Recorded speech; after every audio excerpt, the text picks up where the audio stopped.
रवि एक साहसी खोजी था, जिसे पुराने खजानों और रहस्यमयी जगहों की तलाश का जुनून था। एक दिन उसे एक पुरानी किताब मिली, जिसमें एक गुफा का जिक्र था।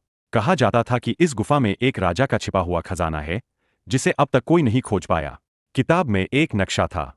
रवि को इस चुनौती ने रोमांचित कर दिया। उसने अपने दोस्त अमित को साथ लिया और दोनों एक सुनसान पहाड़ी इलाके में निकल पड़े। गांव के बुजुर्गों ने उन्हें आगाह किया कि गुफा शापित है और जो भी वहां गया कभी लौटकर नहीं आया। लेकिन रवि और अमित ने इसे सिर्फ एक गुफा का रहस्य। दोनों ने कई दिनों तक जंगलों और पहाड़ियों में घूमकर नक्शे के अनुसार जगह खोजी। अंततः उन्हें एक विशाल गुफा मिली, जिसकी दीवारों पर अजीब सी प्राचीन चित्रकारी बनी थी।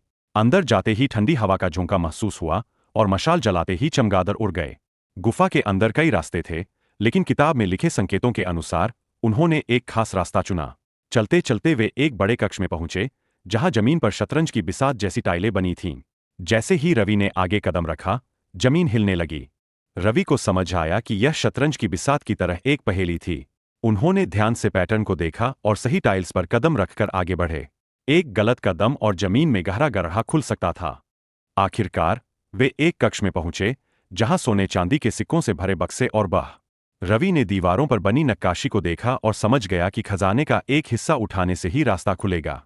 उसने एक पुरानी तलवार उठाई, जिससे फर्श कांप उठा और एक गुप्त दरवाजा खुल गया।